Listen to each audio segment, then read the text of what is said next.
Perkenalkan, nama saya Margareta Sarpika, NIM 19104168885, kelas A2 Manajemen Pagi, mata kuliah E-Marketing, dosen Adi Mursalin SEMM. Bab 1, menerapkan digital dalam pemasaran. Pendahuluan, Budi Cadel mendefinisikan digital sebagai lapisan semua media yang dapat digunakan oleh pengguna untuk memilih sendiri pengalaman mereka sendiri dan mampu mendorong kemampuan para pemasar untuk menjembatani media, memperoleh umpan balik, menyampaikan pesan-pesan mereka kepada konsumen, dan membina hubungan dengan konsumen. Dengan kata lain, digital merupakan cara baru dalam menyampaikan konten atau isi kepada pemakai dan juga dapat digunakan untuk membina hubungan dengan pelanggan atau bagi pemasar. Memahami pemasaran. Dr. Philip Kotler mendefinisikan pemasaran sebagai berikut. Pemasaran adalah fungsi organisasi yang terus-menerus berhubungan dengan konsumen organisasi, membaca kebutuhan mereka, mengembangkan produk yang memenuhi kebutuhan mereka, dan membangun program komunikasi untuk mengekspresikan tujuan organisasi. Understanding digital marketing. Tujuan dari semua jenis pemasaran adalah untuk menjaga pelanggan dan merangsang penjualan di masa depan. Alat komunikasi digital memungkinkan untuk terhubung dan membangun hubungan jangka panjang dengan pelanggan. Pemasaran digital membantu menciptakan permintaan konsumen dengan menggunakan kekuatan web yang interaktif yang saling berhubungan. Ini memungkinkan pertukaran mata uang, tetapi lebih dari itu, memungkinkan terjadinya pertukaran nilai. Ini disebut dengan istilah ekonomi perhatian. Pemasaran digital sangat kuat dalam dua cara.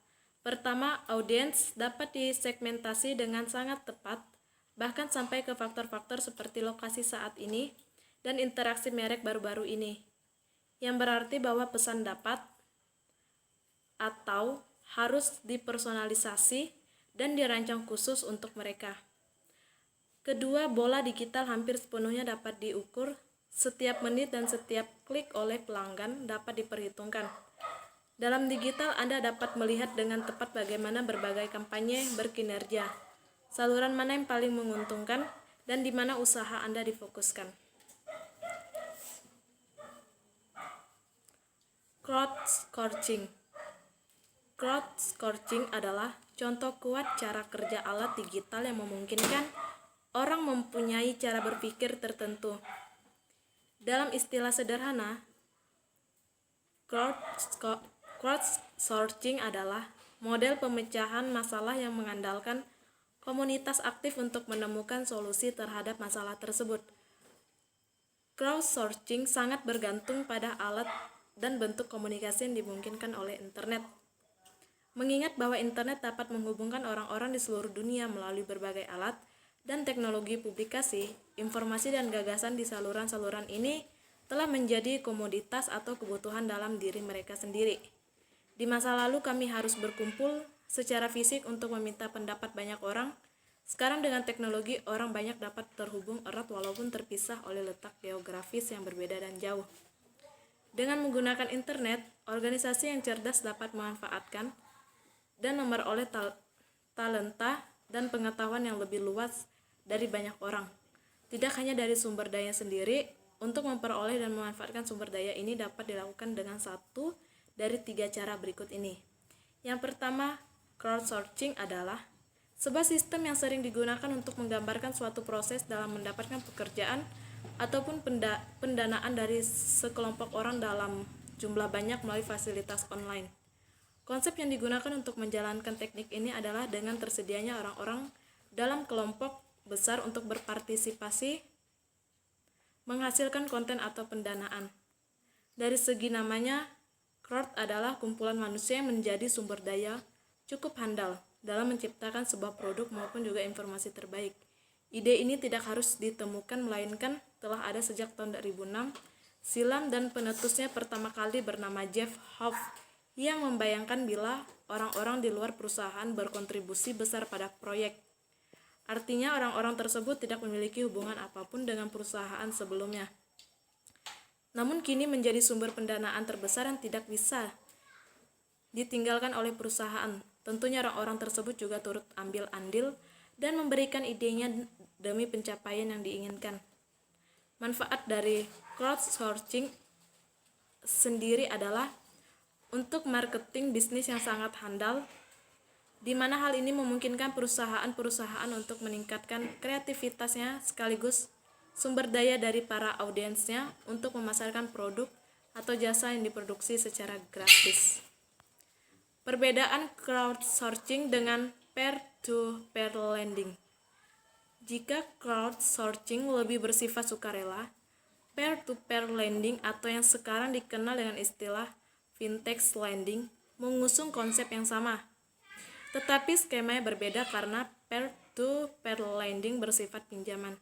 Pinjaman yang Anda ajukan dalam fintech lending seperti Coinworks akan didanai oleh banyak investor atau pendanaan yang tergabung, di mana Anda bisa mencicil dana pinjamannya setiap bulan dengan bunga pinjaman yang lebih rendah dan proses terkumpulnya dana lebih cepat. Kedua, crowdfunding atau urun dana atau penggalangan dana adalah proses mengumpulkan sejumlah dana untuk sebuah proyek atau usaha oleh sejumlah besar orang yang biasa dilakukan secara online. Pilar utama dari sebuah crowdfunding adalah website dan pemilik modal. Usaha yang mau dijalankan nantinya didaftarkan ke dalam sebuah website terlebih dahulu. Siapapun yang tertarik dengan usaha tersebut dan setuju dengan syarat dan ketentuan yang dilampirkan, bisa langsung menanamkan modal di sana. Tunggu beberapa hari sampai kerjasama diproses, maka dana dari pemilik modal pun akan cair ke rekening si pelaku usaha. Agar dana yang didapatkan dari crowdfunding lebih optimal, lakukan 3 hal berikut ini. Yang pertama, membuat proposal usaha dengan menarik. Yang kedua, mendaftar ke situs crowdfunding. Dan ketiga, mengunggah dan memantau perkembangan proposal usaha. Microtesting adalah aplikasi yang dapat digunakan untuk menghasilkan keuntungan dimulai dari melakukan promosi atau posting ke media sosial hingga bermain finansial atau saham. Sebelum kamu mendapatkan uang dari internet, sebaiknya kamu mempersiapkan hal-hal berikut ini. Yang pertama, menyediakan smartphone atau laptop. Kedua, memiliki koneksi internet yang cepat. Ketiga, mempelajari cara mendapatkan uang di internet. Keempat, menyiapkan berbagai akun seperti email dan media sosial. Dan yang kelima, membuat akun PayPal dan sejenisnya. Cara mendapatkan uang di internet memang gampang susah, apalagi ada beberapa metode yang harus kamu lakukan. Bagi kamu yang ingin mendapatkan uang di internet, berikut ini adalah cara-caranya. Yang pertama, unduh aplikasi microtesting. Yang kedua, menulis blog atau artikel SEO friendly. Yang ketiga, mengisi survei online. Yang keempat, menjadi reseller domain atau website. Dan yang kelima, menjadi freelance di berbagai bidang. Permisa digital. Kunci keberhasilan terletak pada 2 hal, yaitu yang pertama, ide-ide harus luar biasa, dan Anda harus menemukan grup khusus yang terobsesi dengan produk Anda, dan Anda juga harus bersedia mencurahkan sedikit perhatian pada apa yang mereka inginkan. Mereka yang menyukai Anda akan memberi tahu teman-teman mereka, dan dengan demikian mereka akan menyebarkan berita yang baik tentang Anda melalui jaringan digital yang saling terhubung. Jika sebagian besar konsumen cenderung mengabaikan pesan pemasaran Anda hendaknya berbicara kepada mereka yang benar-benar mendengarkan Anda. Mengelompokkan dan menyesuaikan pesan. Segmentasi adalah proses mengambil suatu khalayak umum dan membaginya sesuai dengan pengelompokan atau karakteristik tertentu. Setelah dikelompokkan, masing-masing kelompok dapat ditargetkan secara berbeda tergantung kepada kebutuhan mereka akan merek. Misalnya, bank dapat melayani berbagai pelanggan, tetapi pesan-pesan disesuaikan dengan segmen-segmen yang dituju, seperti segmen generasi muda yang berpenghasilan tinggi, segmen pemilik usaha kecil, dan segmen pensiun. Pesan-pesan yang disampaikan tentu akan sangat berbeda. Dapat diukur. Faktor kedua yang membedakan digital adalah kemampuan ukurnya. Karena dengan menggunakannya, hampir setiap tindakan di web dapat dilacak, ditangkap, diukur, dan dianalisis. Manfaat bagi pemasar harus jelas. Meskipun media tradisional tidak diragukan lagi efektif, kadang-kadang sulit untuk mengetahui dengan tepat apa yang berfungsi, bagaimana cara kerjanya, dan mengapa. Digital dapat membantu Anda menemukan keberhasilan kampanye Anda hingga ke saluran, segmen permisah, dan bahkan waktu dalam sehari. Metrik penting atau KPI. KPI atau Key Performance Indicator adalah informasi statistik yang hanya memiliki signifikasi nyata jika dibandingkan dengan data spesifik atau industri sebelumnya. Hal ini dipertimbangkan dalam jangka waktu yang wajar agar bisa melihat perubahan sebagai tren dan bukan sebagai fluktuasi sehari-hari biasa. Namun analisis reguler rekomendasikan untuk melakukan tindakan tepat waktu berdasarkan data statistik utama dengan tren negatif. Yang pertama paling banyak dilihat, kedua durasi kunjungan, ketiga nilai halaman, keempat klasifikasi pengunjung, kelima tujuan analisis web, keenam pertanyaan penting, dan ketujuh analisis web sebagai alat untuk SEO. Model TCEO. Think adalah titik awal dalam pendekatannya yang kami gunakan. Pendekatan ini bertujuan mengembangkan rencana strategis untuk dunia digital. Seperti perencanaan komunikasi tradisional, pendekatan ini mencakup topik-topik seperti wawasan konsumen, penelitian, pengembangan konsep, alokasi anggaran, dan perencanaan saluran. Creative, menghidupkan konsep dengan menjalankan kampanye dan membentuk platform. Pendekatan ini mencakup semua aspek menciptakan aset web, mulai dari desain dan pengembangan web hingga copywriting, konseptual, penciptaan aset media sosial, pengembangan ponsel, sistem bisnis rekayasa, dan integrasi media sosial. Engage, bertanggung jawab untuk mengarahkan lalu lintas dan membangun hubungan pembelian dan perencanaan media, optimisasi mesin pencari, pemasaran email, media sosial, dan manajemen kampanye adalah beberapa kegiatan utama di sini.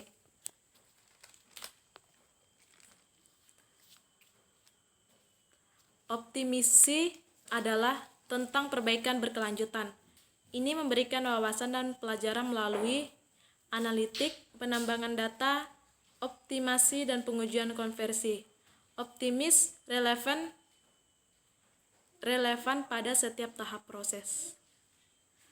Akuntansi perubahan dan cara menggunakan buku ini. Pada intinya pemasaran adalah tentang percakapan dan internet telah menjadi pusat percakapan. Sifat terhubung dari internet.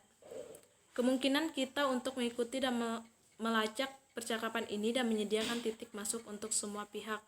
Apa yang terjadi dalam buku ini adalah cara berkomunikasi dengan pelanggan yang ada dan potensial yang menggunakan internet. Sekian dari saya ucapkan terima kasih.